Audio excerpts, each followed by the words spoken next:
SOEM, regardez, SOEM vous parle.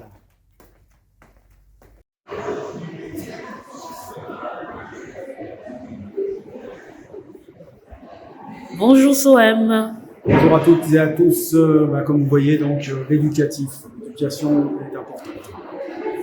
Donc aujourd'hui, je vais être assez concis et parler du problème qu'on a entendu avec le Graët, hein, c'est ça, le président de la FFF, concernant Zinedine Zidane.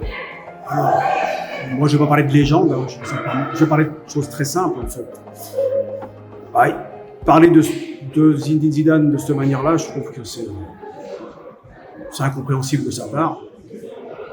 Je ne vois pas pourquoi il a fait ça, et pourquoi il a dit ça, surtout, il s'excuse, c'est bien. Ceci dit, j'ai l'impression que dans l'ère du temps, actuellement, ce qui est le titre de mon album, il y a ce qu'on appelle du racisme en France. Alors je dirais pas du racisme, parce que le racisme, c'est une idéologie. C'est peut-être la peur ou autre, mais comment expliquer ça? Il serait temps que nous, Français, on accepte notre histoire. C'est ça parce que ce qu'on ressort avec Benzema, Omar Sy, dont je parlerai tout de suite après, rapidement, il y a un espèce de virus qui est passé après le Covid, qui s'appelle le racisme.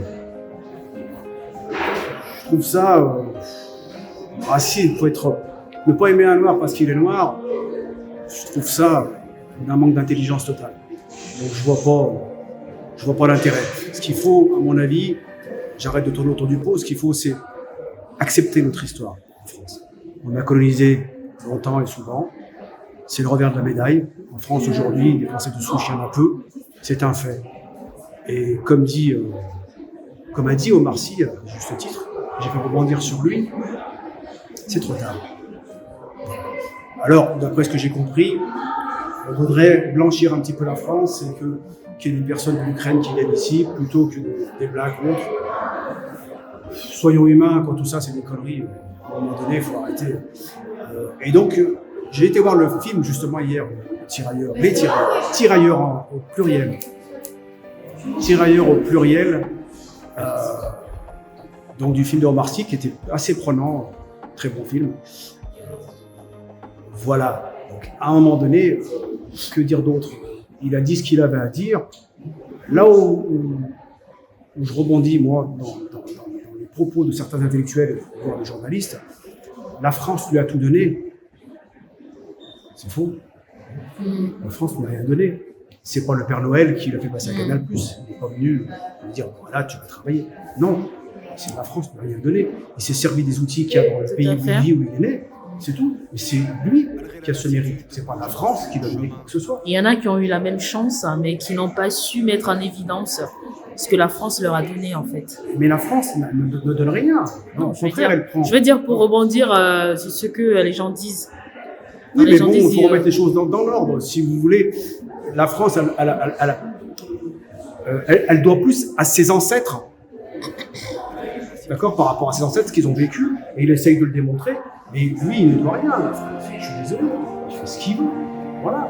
En France, il est né en France comme moi, je suis né en France. Si maintenant, moi, je suis chanteur, chirurgien ou autre, c'est parce que j'ai travaillé pour pouvoir obtenir ces diplômes.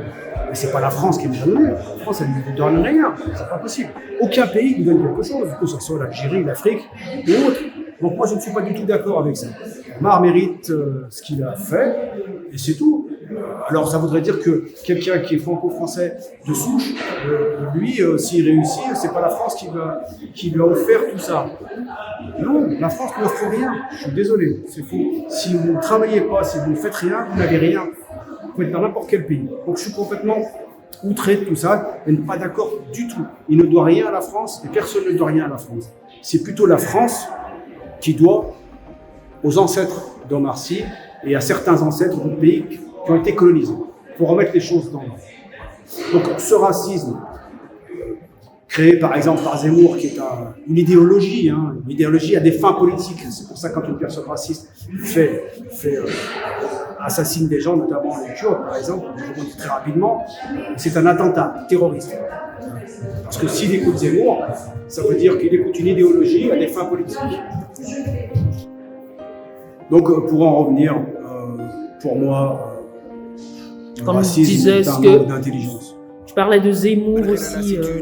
Oui, ben Zemmour, alors j'ai entendu alors nos intellectuels disent qu'un attentat terroriste c'est différent qu'un crime raciste, parce qu'un attentat terroriste c'est une idéologie à des fins politiques. Alors, par exemple, quelqu'un qui a, par exemple, à Nice, qui a commis en 2020, en octobre, je crois, l'assassinat de 3 personnes, 2 femmes et un homme, à Notre-Dame à Nice, hein. Voilà, c'est une église. La cathédrale. Alors, c'est une personne, elle a 21 ans, c'est un ressortissant tunisien, 21 ans. Bon, il suffit qu'il ait écouté le Front islamiste ou autre, il a tué des personnes en prétextant l'idéologie de l'islam, d'accord, à des fins politiques par rapport à Daesh. Et si on regarde Zemmour, il a une idéologie raciste, et si cette personne qui a tué les Kurdes, lui, par rapport à Zemmour, il prend son idéologie, d'accord, et il tue, Zemmour, lui, ça a des fins politiques, donc c'est un attentat terroriste. Hein. Donc, tout ça, pour moi, c'est des mots, on joue avec les mots, mais souvent, il y a des oxymores en France, hein. Par exemple, l'intelligence artificielle. L'artifice n'est pas intelligent. La tolérance zéro, la tolérance, ça veut dire de l'intolérance, on n'ose pas dire, bon, l'oxymore existe. Je sais pas, il y en a tellement qui dit tout et son contraire dans la même phrase.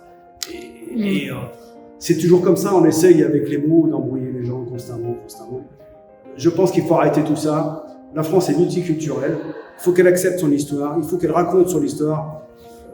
Et aujourd'hui, à mon avis, comme dirait Omar, c'est trop tard. Si vous mettez que des franco-français en France, ils seront 6 millions. Ouais, tout à fait. Ce serait régressé. Donc il faut faire avec, avancer ensemble et arrêter cette haine. Voilà, et se servir des personnes de l'islam, etc. Ou je ne sais quoi encore. Il faut arrêter tout ça à un moment donné.